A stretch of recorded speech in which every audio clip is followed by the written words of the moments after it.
Hello, everybody, and welcome. Today, we're going to have a exhibition max due to some issues with one of the team members of Pentakill Timo. So this game is not going to count for the standings. I just want to get that out the way. But welcome back to another week of FOS play. Even despite all that, I'm still here with Beamjar, and we're going to have a fantastic match. How you doing today? I'm doing good. How are you? I'm doing good. It's always great to get some extra spice in there, and it's sad that we couldn't get an official match, but this is a really good substitute than watching an FF. Very agreed. This team is just, I mean, it's exciting. These are like the final throw saves that they're going for. I like the Morgana pick especially. Absolutely. So I believe the drafts were done before the announcement of the exhibition match was to be done. So this Uh, was the expected plans for both these teams to play. Just other players will be playing these compositions, from what I've heard. okay. I mean, from these compositions, we could be seeing a Morgana jungle. I'm not too sure who is actually being. So, Gator, is that how I say it? Gator, yes. Yes, Gator seems to be subbing in for the jungle. Or not jungle. Actually, I'm not too sure where he's going in. Oh, we're actually seeing a Jarvan jungle, so that's going to be a Caitlyn Morgana bottom lane. A pretty good staple. Yeah, a really old school combination. Morgana has been mainly played in the jungle for at least a decent extended period of time, so it's interesting to see her return to the support position. It can be decent into Kai'Sa because she does have low range, so she has difficulties getting out of the soul shackles. But at least at the moment, it's good to see something back, and it looks like quickly some Family Guy or some other animated television show has shown up on our broadcast. Well, But okay, so I have a little story about that. Basically, my screensaver is JPEGs of pirates dancing, and for a second switched out of the tab, and then it shows my desktop for like a split second there, and that's what you just saw. so it's not Family Guy. Confirmed. All Yeah, this information has now been confirmed. it's And JPEG pirates. JPEG Pirates. Yeah. He's a Tobias Fate fan. As these competitions start to square out, these are really standard at the moment with Diana heading into that jungle role as she's been typically played for the last couple weeks. We have the Kai'Sa Leona combination. We've seen that a million times, and then Leon and Sion probably going to be locking it up. So, what do you That's think right. about what we've seen so far? And who are you assuming is going to take this one? I assume that Sword's gonna take it just because I don't know if PTP's Spirit is in there. Like, they're missing one of their members at this point. I mean, their composition is good, but something that I'd see more of last season. And then for this game, I like Swords. It's more classic now. Like, it has the high damage dealers, it has the massive tanks, and it has utility from things like Leon or Diana. Yeah, absolutely. And I expect this to be more of a Fiesta type game. I don't. It's unlikely that both these teams are going to try in an exhibition match super hard. So hopefully we get a bunch of kills, get a bunch of damage out, and have a really explosive game as we get into it. And we can quickly go over what the rosters are going to be. So Sword has taken, uh, left King Gator. He's left his team. He's a traitor. He's going to be playing for Pentakill Teamos today, and it's going to be the rest of their typical roster with Gravio, Pure Llama, Autocrat, and Carrots in the bot lane. Are we thinking traitor or maybe he's a secret agent? We're gonna see him run him down like 5 times in the mid lane. It's like, oh nope, this was just an accident. I don't know what's going on. I mean, as an exhibition, yeah, sure, but ooh, He's okay. definitely something, and I actually don't know. Was he confirmed to play today on the main roster, or was he I actually have no subbed out idea. for I think today? he was just an extra sub just in case. I mean, it all works out in the end, save some time for us. I mean, I still think we're gonna get a pretty good match out of this. Great vision going in the side of PTP into the bottom lane. It lets you know where they're starting.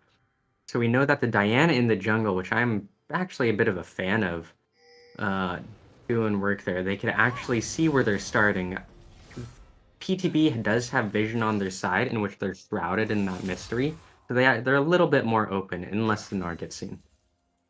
Yeah, and with both these junglers pathing away from each other, you know they're most likely going to be going for Ooh. those opposite crabs. So it's going to be good. King Gator is going to get a pretty decent trade into this Scion. He needs to try to avoid giving up too many grass procs, but this is a really heavy damage from that Scion has put back onto this Gnar. He's going to be in a pretty decent spot, especially with that pot already running. Yeah, and we're gonna see some combat here. I don't know if they're actually gonna go for kill pressure. It just feels like early skirmishes. Scion, even though he's popped his potion, will have biscuits. However, the Gnar actually has no more. I don't assume he has biscuits now. Over in the bot lane, I'm excited for the what's it called? The Morgana Caitlyn bond. Oh, might actually be a gank here. This is a level 2 gank, so this needs to work, or this is extremely inefficient. The binding is going to go wide, so that is going to be all she wrote for that one. No summoners were going to were burned. Kaisa did have that cleanse just in case, so she probably was going to be safe regardless. But getting that extra pressure out is going to be really difficult for a matchup that already gets outranged so hard with the Kaisa Leona. Yeah, even though Kaisa Leona does do well or doesn't do as well in the early game or laning phase as Caitlyn Morgana, I feel like they're gonna have some safe like utility in these team fights, and I think that's what Sword's playing for. Yeah, absolutely. And Gravio has found himself really, really far down. Both these junglers have gone for slightly less than efficient pathing, especially when you know you should be pathing away from each other. And that's just going to be all in from pure llama and a solo kill picked up by the Yone with all that damage and the ignite coming through onto the Silas. But now he is going to be getting roamed on, but there's a really good ward in the river, so that's going to be all she wrote for that. Yeah, it seems that like while you have inefficient clears, actually might be a gank. Wait, what? Yeah, Oh no, I don't know why you would flash in for that one. Black Shield is up there level 3. They're not going to get much he's out of it, going but ham. yeah, the Leona is gonna waste their flash. I really like how Team Sword has that synergy with their name. They all put SWO in the Oh beginning portion. It yes. seems like that's something only the heroic teams have been doing. But unfortunately, they did that, but then didn't fix their names because we still have Fix Your Fart being the chosen name of our AD carry player. So. Nice. I mean, as far as this game go, oh, Oh, here might we go. actually The be Black Shield is going to negate the stun from Leona, and now she's going to be taking a bunch of damage. Binding will be up in a couple seconds. The autos are coming out. Ignite is burned, so that's going to be all the damage that is coming out, and this bot lane is going to be forced to base as Yone is now getting caught out. The flag and drag is going to go wide, and he's going to have to flash away from the shackles of Silas. actually some amazing footwork from the Yone, just barely sidestepping and flashing all of the stuns that would have killed him, but he gets out safely, I see. Absolutely. We are all about the power of Woo! positivity. Gravio definitely didn't just miss it. That was Jovi being a god and dodging. And here is another trade. That's going to be a lot of damage that Silas is going to be able to put down, as Yon is going to be snatching back and getting that extra damage from his ZR on an ability. Yeah, Yone's dueling capabilities, at least in general, I would personally say, like, I believe it to be one of the strongest in the game right now. I'm not sure if any champion that actually beats him in a duel, when you have even gold leads. So that, That probably does, but that's probably about it. really? Yeah, it was an old school counter pick into the Yone. Zed Yone has really poor based armor. Zed builds Mm. lethality, so it's decent, really effective matchup against Zed. Plus Zed has poke and Yone doesn't. So something very old school that we used to see when Yone was first being brought into the meta. But here we go. That's This gonna is just be going a to good be a option for ward this. clear. This gank is not going to work out. Both of these junglers have been spending a lot of time with their lanes, less time with their camps, and that could just be a byproduct of the changes we've saw with Riot's junglers or nerfs, I would say. Well, while they do have nerfs, I do believe that the jungle camps will actually spawn. Oh, Oh, might here have we go. Binding's gonna land. binding. Karis is gonna be getting, but this is a Leona, so that's a lot of damage coming out. But this is not gonna be a kill, as everything from both the AD and support has only chunked this Leona to half HP. Yeah, absurdly tanky at this point. Actually, skirmishes everywhere around the map. I don't think they have kill pressure top, but I'm thinking. Oh, never Yeah, mind. Diana's just gonna go in. She's level 5, so there's no R available. All the stuns are gonna land onto Gravio. He's super squishy in the early game, and he's gonna get one shot. As Leona is gonna pick it up, and with both these top laners trading so heavily, if the Nard does manage to stack up this rage bar, especially with this huge wave he's building in, he could look for a solo kill before Sion hits his 6. Yeah, I was going to point out that we saw from the Leona damage, it's not very early level. Leona is only level 4, but taking that full combo and only ending up half HP, like, I feel that's just foreshadowing this later game as, like, they start to get more and more tanky. Even though you have, like, the farm lead, you have lane pressure, it's not going to last out until this team fight. Yeah, and that's going to be a really late going for the Jarvan. I'm surprised he decided to make that decision. Now he's going to get a bunch of damage. He has no flash available, so he's just going to be going down. Let's see who's going to be dropped to. Cam is going to be the one who picks it up. And that is really, really dangerous as Diana is such a heavy snowballing jungler. And that's going to be a drag picked up for Sword and the kill on the Graviel. Yeah, I had an earlier thought. It was about the jungle camps. Once they die, they'll actually respawn 15 seconds earlier, right? I believe 15 seconds later. I believe the Wait, 15 seconds later? yes, the Oh, the jungle was the time in between camps was extended. oh, okay. I thought it was 15 seconds Oh, here earlier we go. before. That's the double R. This is a bunch of damage, and now Rat is in trouble. He's taking a lot of autos. That's going to be the Kaisa picking it up. The binding has landed. Cam is going to be getting. That's going to be a solo kill onto King Greater in the top side. So really well played on Amazing Apples to pick that up. But they are not done fighting. Now the Kaisa is out of position. If she does not get away from this EQ, she has flash available, so she is done, and they are out of here with a kill picked up, and still nothing traded back to the side of PTP. Yeah, it seems that full clearing is generally nerfed. Like, I'm seeing just ganks left and right, but the effectiveness of most of these ganks are somewhat questionable. Like, some of them do pay off really well, as we saw from the double kill just down bot. But I feel that, I mean, if full clearing is nerfed, then their best option is just objective control, and I'm hoping to see some Rift Heralds being taken soon. Yeah, so as you see, Jarvan is level 5. Previously in the past jungle metas, Diana would probably be closer to 6, 7, or 8, and Jarvan would be much further behind than he is. So full clearing was both nerfed and buffed because the time period in between the camps being down, if you're our jungler, that can farm very very quickly. You have more time to do things on the map when all your camps are down. So that is a net benefit for some of these junglers, but generally the enemy jungler has the ability to keep up with catch up XP being back into the game. Oh yeah, catch-up XP. I mean, personally, I feel like catch-up XP makes it so that you could have more plays. Oh, might actually be. Oh, I think Nora just gets out. Yeah, Yeah, I there's mean, no way there's they're a lot. killing a Meganar if R available. Yeah, no chance here. Uh, Actually, the Herald is being taken. I feel like that's gonna speed up the process of this game. If you take the mid tower down, or actually And just that's go gonna be for your. Kaisa just What? dying underneath the tower. The binding Oh! landed, and then all the follow-up was there. So that is just a 2v1 kill. The Leona is spending so much time in this top side getting this Herald. This is really, really unnecessary. So if she doesn't get this kill on King Gator, they're gonna be in a really bad spot. As that's gonna be the Zenith bait landing. That's gonna be the Q. King Gator is in trouble, and a Knight is down. That's gonna be need at least one more auto from the Scion, who is gonna land his point blank R instead of autoing. He wanted to get his style points in, and that could just be top tower dropping if that is what Team Sword wants to go for.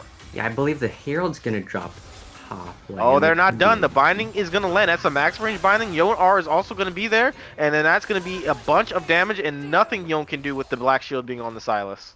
Yeah, this is a lot of just trades going around left and right. I feel like the person getting the worst end of this trade is going to be the Kaisa. Oh, It's more going to be fights. Pure Llama taking a bunch of damage. He's going to go back in. The Q bounce back is not going to be enough as Diana is going to be picking it up. But yes, this is so much fighting, and the beneficiaries have not been these solo laters, as Morgana has picked up the only 2 kills PTP has managed to grab, and the kills are very evenly dispersed on the side of Team Sword. Yeah, I mean, I'm thinking at this point it's going to be a River Leona. Like the Kaisa is just she's crying right now. Like it's very brutal. Yeah, they are completely opting into Mr. Fixture for being a cannon minion. So, provided that Leona does manage to make plenty of plays, it can be doable. 40 CS down could be expected for a matchup with this big of a disadvantage against the Leona. So, it's not the worst thing in the world, but it's definitely going to be very, very slow for this Kai'Sa to be scaling up. I mean, maybe it was intentional. I'm thinking, why not just cut your losses now? Now it's 30 CS down. It's gonna eventually widen the gap later on if it continues how it is. But if you just cut off the weaker lane at this point and you send Leona to the stronger lanes, it seems that they're lucky enough to have it like effectively work for now. So I think that's what they're going for. I'm not too sure. Yeah, absolutely. That could be what was the expected idea, but they're going to need to be really concerned. The sixes are available for this enemy bot lane, right? Addercard and Carrots both have their R coming up off of cooldown, and Soul Shackles is really dangerous for Kaisa as she doesn't have a lot of mobility to get out of it, and she'll have to be burned cleanse, and the binding will still be there, so she could easily get dived under this tower. So Leon's going to need to stick around a lot more to be able to protect her Kaisa here. Yeah, even then, actually, your flash might be coming up soon, but I assume that this is just going to be bullying until 20 minutes until you actually have team fights and the Scion starts to roam. Oh, Yep, and that is going to be the engage going down onto the Caitlyn, but there's going to be nothing that's going to be able to be provided from that. Even with the Morgana being so far away, Caitlyn does have innate escapes of her own. Here is a battle between King Gator and Amazing Apples. This should not amount to much with that shield coming through, and King Gator has been getting worse for wear for the majority of these trades, as Cyan has been laning so effectively into him. And this is a matchup Nar is expected to be winning much more than he is earlier, so that is not a good sign for the future progression of this match.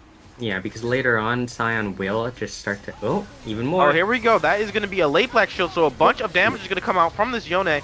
And as Gravio goes in and dies, the Kaisa is going to be following up. He's going to be able to pick up carrots with that last auto attack. You still have two. That is going to be two trades back from King Gator and Pure Llama. They have a bunch of low targets, no mana onto Luciana, so she's just going to give her life over. Cam is really low on HP. He's going to be able to dodge the shackles. Now with the R coming through, that's going to still be Diana going down for a big, big shutdown. Pure Llama has found a way, and King Gator has a double kill and has a one team fight for the side of PTP. Honestly, I would have thought that PTP would have just... Actually, I thought that on the side of Sword, it'd be a clean wipe for them, but it seemed like there was two separate team fights going on, in which you have the Gnar and the Silas just doing their work, as you have Sword, like, cleaning up just what they could on the other side. And honestly, I feel like if you could segment these team fights, because you have a Oh, here weaker we team go. fight. Amazing Apples is going to have to flash away from Gravio as he has gone up to that top lane. So yeah, the Scion did not neglect to opt to teleport down, so that was a 4v5 that PCB did manage to win. And even on the opposite side of the map, Scion did not get much in the advantage. Now we have a very, very slow Rift Herald that's going to be walking up into this mid lane trying to get a charge off. He's just making his way downtown. Yeah, no, I'm Yeah, thinking... Okay, the Scion, I actually don't think he had TP when that fight started. I'm not too sure. I am from what I remember, because I was worrying, like, hey, why aren't you TPing? There's an entire team fight. But if PTP could go for segmented team fights, you don't want a full team fight, because their team fight seems to be weaker. absolutely, and we are at the point where Pure Llama on this Silas has gotten to where he can at least trade back into this Yone quite well. Yone is not just out damaging him. Silas does have really high AP ratios, and any amount of AP he gets provides a lot of damage with 6 stacks on that Darksteel. Darksteel is one of the most efficient items. As Autocrat is caught out, he is going to be in trouble. There's nothing he's going to be able to do, but is he going to be able to pick up a kill? That's a bunch of damage he got onto Fixture Farts, but not enough. As really well played on his part to get all that damage down. He almost got the kill, but just not enough to actually get him something back. Unfortunate. I feel like we're going to see some turret trades over through the top and bot. Like the Scion's going to add some pressure there, as will the Gnar and Jarvan add some pressure towards the top side. Just actually feels like earlier season trading, like from what we've seen. I remember there was some meta in which you'd trade just top and bottom towers over and over and over. At some point in pro play, it's feeling a little reminiscent of that. Yeah, and this is going to be a damaged Jarvan that we also are seeing. So not the traditional full tank. He is going to provide a little bit of damage into this mid game. And they're going to need him to, because at the moment, Diana is such a big threat, and she provides such a huge AoE burst circle. And as the Scion R is going to go wide, and that's going to be the flash, and Gravio is going to be in trouble. He's going to have the Xenoblade is actually going to miss, so the stun is going to be late. But Gravio is taking a bunch of damage. He's out! Going to get his R and EQ out. Now Silas is in trouble. This is concerning. Silas has a shutdown. Pure Llama is just going to be able to get out with the E. Another Xenoblade is going to be missing. Now Carrot's in trouble. The Q is going to land, but Diana is right on top of him. Is he going to make it to the cone? He is not, and that is going to be Carrot's dropping. All these people getting out very low HP, and Team Sword still takes the advantage in the team fight. Garvin just slides over $20, like, thanks for letting me leave, or thanks for letting me live, old team. Yeah, really well done. R EQ out, very common combo onto the Jarvan, seeing it well executed there. The flash for the Silas, and then getting the E over the wall, so he got his max in. That was a lot of summoners burned out, and this is going to be very concerning since the next dragon is going to be spawning in just a short time, 2 minutes. Yeah, this being, I believe it's an Infernal, yeah, it's an Infernal Drake. So this only just extends, for whatever team that can get it, it will extend the gold lead by dramatically. It's not the best dragon in my opinion. I mean, most dragons are situational, but this one is just pure gold gap is stats-wise. Yeah, it usually it's the dragons are much better, especially Infernal on champions who already have multiplicable bonuses. Jin would be an example. Kassadin also on his W. So there's some champions that get better use out of the other. King Gator has just gone on his own lonesome. He's gonna take a bunch of damage, but he is gonna be getting his Mega Gnar soon. The stun is gonna land. The R into the wall onto Leona. So much damage King Gator has been taking, but Kai'Sa is gonna be able to pick it up. Leona is gonna drop, and Jovi is now caught out of position. He's gone way too far. Sion is gonna face Oh, plant into the wall, and it's not gonna be able to get any further. But Gravio is going to be going by himself. He's going to just get solo killed out by this Kai'Sa and Camille. And now the Diana has gone and got the R onto Carrots. Carrots going to be in trouble. That's going to be another kill onto the Diana. Silas is by himself. He's going to get a really good R on the Kai'Sa, but this is not going to be enough. He is sustaining through. He is getting the damage down. The E is not going to land. Look at all this. He's still alive, and Fix Your Farce is going to live on he a lives. dime with only a little bit of HP remaining, and Silas did all he could, but there was just not enough. These are insane team fight. I had no idea who was gonna win until okay, I had a slight idea, but I felt really unsure about it for like the entire time it was going through because it's back and forth and back and forth. And then that's going to be a walk up into the Zenith Blade. King Gator has been very, very aggressive so far. And if this stun lands, he could be in trouble. The binding is going to go wide, so that should be it. But it looks like they're not done. Diana has shown to use his Rift Herald. This is probably not even going to get a charge since Morgana has a binding available and can just root it in the area. So this is going to be a wasted Rift Herald. And that is something very, very small back for PTP. Are you able to root Rift Herald? I don't think so. Are you? Yes, you can root it with once it's summoned. You can't root it in the pit, but now, and this is a bunch of damage coming down. Now there's the stuns. A really beautiful engage onto the Jarvan. Multiple champions like the Diana ult has come back up, but now she's going to be an Hourglass. That's going to be Silas landing onto his fixture parts. He's going to be taken down. That's 2 kills for Pure Llama. He's still going in. Look at the damages. That's going to be the R coming through. The knockup is available. The E is not going to land. Dragon's going to help him out. Pick it up. Camille. Now Caitlyn has a triple kill. That's going to be a quadra kill, and PTB has gotten a amazing fight back as Rat Autocrack has picked everybody up. Yeah, that team fight was horribly timed as Sion started that like at 2 HP. You're effectively fighting a 4v5. Yeah, Sion half HP actually, no mana. Fix Your Fart low HP, and like coming back from death, PTP does have the advantage here because they just got their items too. Yeah, and that is as good of a Jarvan engage as you can ask for. Diana got very little value out of her ultimate. She's going to be at Hourglass for the majority of this fight. And then the headshots coming out from this Caitlyn, she did use her gold from that easy lane phase that she had, and she was just able to pick everybody up. The Dragon being the 6th member for PTB picking up Yone was huge, and then that's a lot of gold and shutdowns onto this Caitlyn, who's going to be really, really big into this mid game. That's actually a quadra kill, so it seems that while she has the range for utility, having that damage to back it up with that Kraken Slayer is going to be absolutely massive for her just into coming back into this game. So I think PTP actually has a good chance if they can play and defend around this Caitlyn. Yeah, she got a massive influx of gold, probably a wave and a half. She has full Lord Dominic's just because of all those shutdowns she got, and that's going to be necessary. Caitlyn is going to be really big to outpace this, and then now you have Leona walking up. You're going in by yourself. What are you doing, man? And that's going to be another skill fed over to Rat Autocrat, just gifting these kills to Caitlyn, who's gotten 5 kills back to back. He's going to get $20 in his PayPal in 20 minutes. Yeah, that's a strange engage. That is all we can expect, and just like I expected, that is going to be a completed Lord Dominic's and the Crit Cloak. So much gold. He had just 2 long swords before the fight, and now he's another completed item ahead. Now this is a powerful Caitlyn that can actually cut through some of this front line, and any more kills onto her could be really, really dangerous for Team Sword maintaining their advantage. Yeah, Lord Dominic's second item, like, it's going to have... I mean, the damage output that it actually could do against these heavy tanks like the Sion, or even just the minorly tanky people with a little bit of iron armor. Oh my god, Pure Llama getting so much damage onto Jovi. He's going to have his shield bow proc.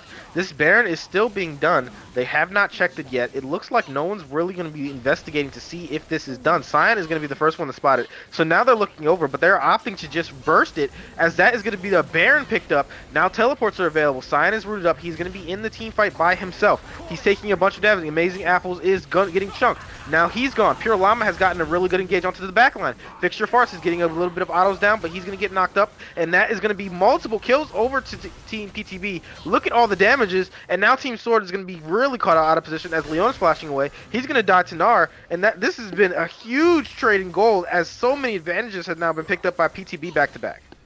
Yeah, PTP actually has a pretty good chance to win. I believe this is their last game in this series, so going out with a win could be really good.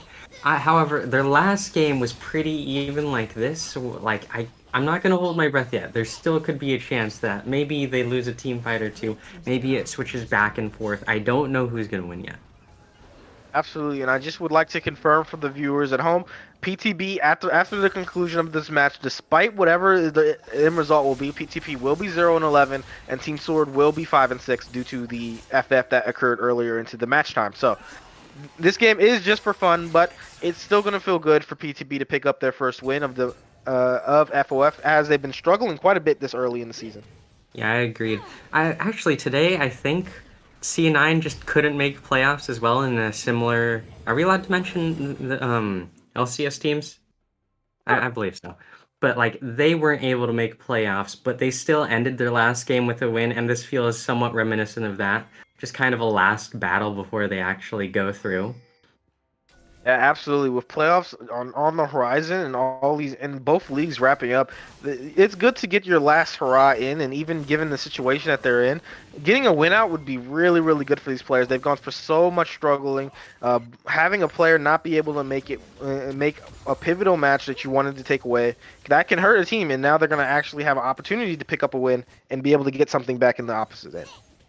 Yeah. And here's King Gator. He is by himself. He's going to get the jump out onto Diana, but he is going to be in trouble. Diana has R available. This is a bunch of damage coming out onto this Gnar. He's just going to be picked up. And then that is just going to be damage with no trade, but Leona is going to go in. You're going in with no support, so now Leona is going to just be dropping. There's no way she gets out of this. She's taking a bunch of damage. That is just going to be the Caitlyn R picking her up. Now Kaisa is really, really out of position. She's going to need to be concerned. You have that double knockup landing.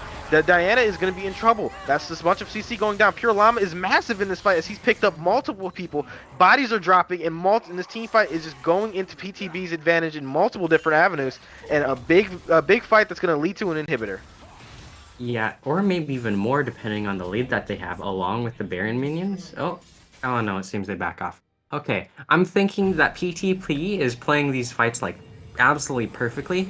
They segmented, like, oh, you have a mini team fight going up here, you have a little fight going down here, and like you don't want a full team fight because that's when you could get really coin flippy at this point because of just how the team is built. So I feel like the way that they're going for it is like, oh, let's pick off someone here before the actual fight is going really well for them. Yeah, absolutely. I just want to prevent any more trades going over and giving Team Spirit any avenue back into this game. Now, this is still a decent setup for the fight. They've gotten a lot of vision cleared out. Leona has not been finding the engages that she needs to, and Silas has been massive. And that is going to be an R stolen from the Diana. That there is a bug on the Silas. It looks like he has two ultimates. He has the Diana one available, not the own. So that is going to be what he has for this next team fight. And as both teams square up, this is going to be really, really big to make sure that Silas does not get onto his backline. Yeah, it seems that there's going to be a massive team fight here. I don't think they have a choice but to 5v5, but the Silas is going to tear through the backline if that happens. Yeah, there is already a flank being set up. The Diana R is still available. Gnar is in Mega Gnar, so this is a really bad time to look for a fight. Cyan is going to be going in by himself. Huge Mega Gnar onto the backline as a bunch of damage is going to come out. 3 people are going to fall instantly as PTB is just going to take it. Pure Llama is on a fixture of farts, and he's just going to one-shot the Kaisa, and that is going to be all she wrote for this match, as there's already minions onto this base, and Pure Llama is going to get into his photo shot, as this is going to be all she wrote for this match. PTB is going to get their first win. Yeah, it seems like the game's coming to a close. We see, well, I can barely read the name of this player.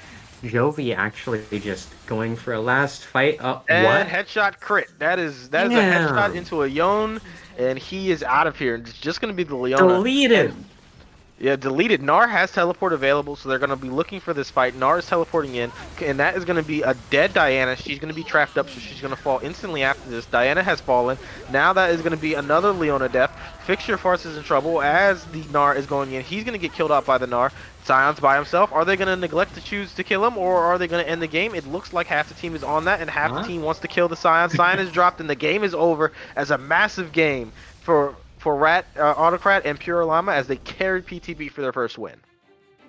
Yeah, who do you think was actually... I feel that Pure Llama, just like in these team fights, was insane. Like actually always doing the flanking jobs, like doing the jobs that like actually mattered for just taking down that enemy backline. Yeah, and they do have their typical roster, just a top lane sub well again, and they played a lot better than what we've been seeing previously. And even though this is exhibition match, that's not going to mean anything for the long term of the league. This is really nice to see some of these players get that first win on stream and something they can look back on and say, hey, we got a game, we got some success, and take away something small from this league. Yeah, I feel like the game's just it's going on pretty well. Wait, train of thought. Okay, no, they've actually improved very well over the season, and like coming up to this point, we could actually see like an upward trend. It's like, oh, they're getting organized, like they're actually making the quality plays, they're doing the right team fights, they know what they're doing, and it works out. Yeah, and with that match concluding up, we're going to be moving into our second. Hopefully, we'll still get an interview from one of these players after the match, but that's going to be all for us for a short period of time. And now we're going to be heading into break. Stay tuned for game 2.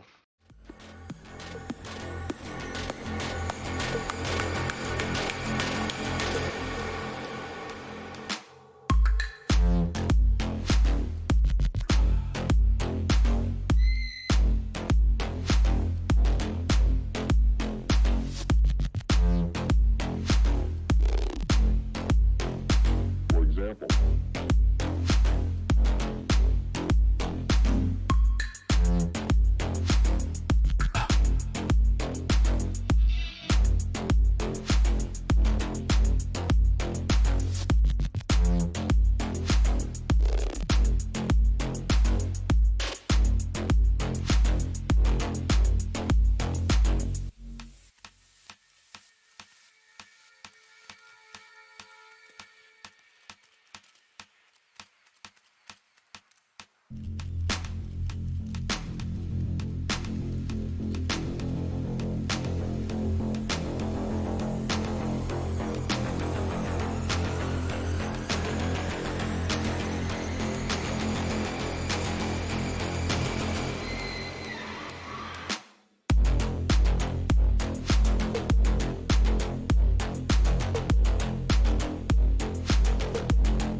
for example,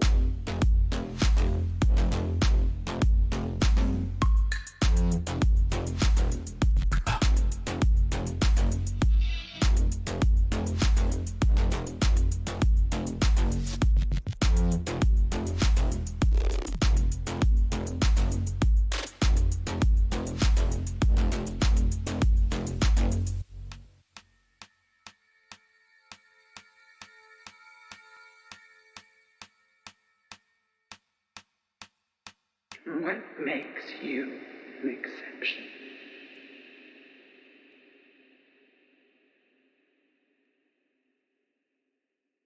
One.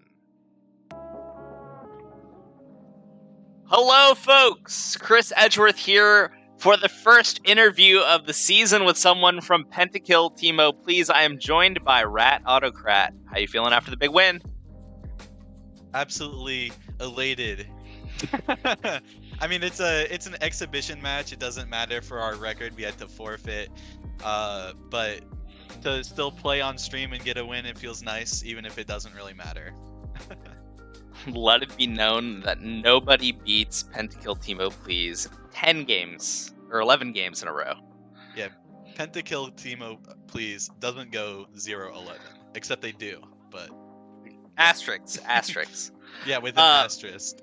So there, before we ended up playing this as an exhibition match, there was an actual legitimate draft that you guys did. Yeah. What was the thought behind this draft that you had put together? So, I mean, we banned. I can't remember exactly what we banned, but we banned Tristana. We saw their ADC played Tristana. We didn't really want to go fight into that, especially if we were picking like most of my ADCs that I'm very comfortable on kind of lose to Tristana in a way. She's very strong right now. But then when we drafted, when we were first pick and we drafted Morgana first pick, and for us it's a flex pick. Both our support and our jungler plays it. And once they picked Diana, we felt that.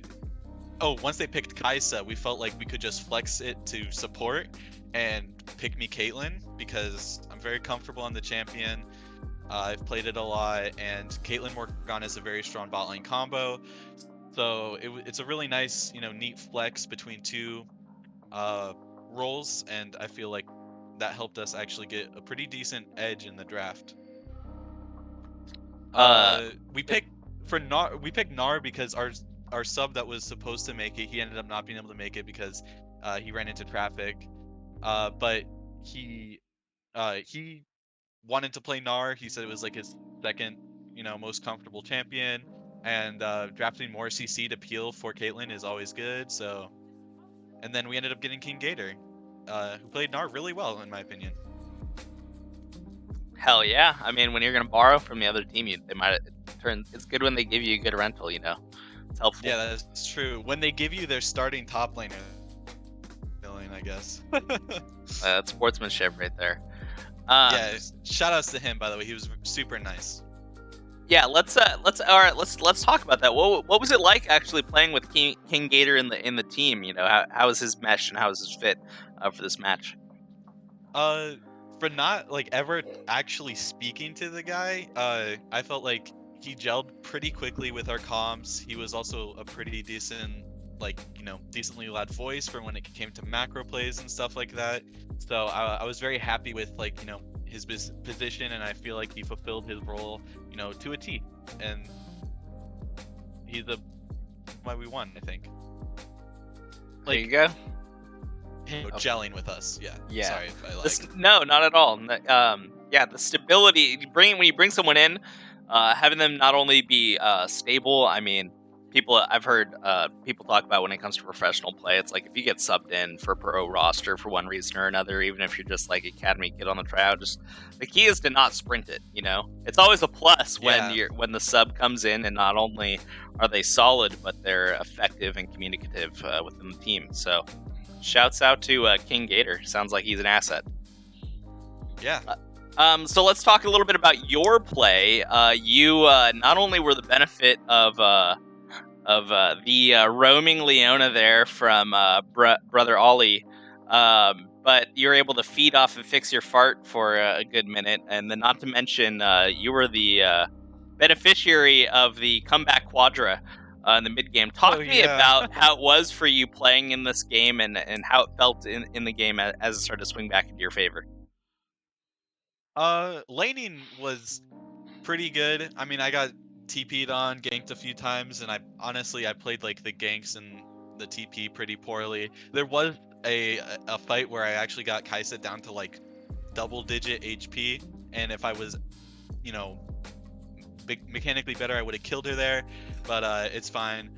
And then the Leona, the thing with her though is her being picked into Morgana is really rough because she doesn't have a lot of agency in lane. And picking Kaisa Leona, you would want a strong lane matchup, and into Morgana just negates her completely. So just being able to 1v1 the Kaisa bot lane for a while the Leona roamed and my support roamed was really good because I got to freeze, push my range advantage, get a CS advantage and stuff like that. And then the quadra kill, I actually didn't even realize that I was killing people until it said quadra kill. I still felt like I was doing no damage, but I guess I was good at last hitting them. And then yeah, that helped me get my second item actually super fast, and I think that the second item helped us get Baron and just snowball the game from there. Yeah, I mean, you once you get all that gold onto Caitlyn, it can be kind of doomed, especially when you're already behind that person in CS and experience. So you did a great job of taking advantage of the game being thrust into your hands, and I think you did a great job in this game. So let's transition to talking a little bit about the overall season. Yeah. You are, for people that don't know, this is a tenured team in the league, harkening back all the way to the KMS.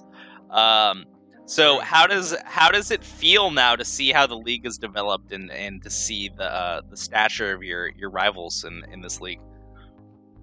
I mean, so I've been playing since season 1. I was the captain at TBD, then we played in season 2, also TBD, and to like see the growth of the league has been awesome. This league at one point I think only had like 6, maybe 7 teams in it at one point, and now we have 2 fully stacked 8-team leagues. It's awesome to see how quickly and effectively it's grown. Players are also getting a lot better too, and I mean, when I joined PTP, I was originally their support, and then we moved things around, and I ended up as the ADC. And honestly, the team has been super nice, and I mean, they have a lot of respect for not just each other on the team, but also the enemies. Where we type in pre-game lobby a lot, and it's mostly just joking around. It really is just joking around with the enemy team and stuff like that. So it's been a lot of fun to join PTP, and I'm really happy that I was able to join. Well, I am really glad that you were able to join us for today's interview. Congratulations on the big dub, Rat. Thank you for joining us. Do you have any final words before we step away to our next game? Please stop drafting me Caitlyn, guys. Thank you. Public service announcement. Here we go. Folks, don't go anywhere. We'll be right back with BBZ versus In the Trees.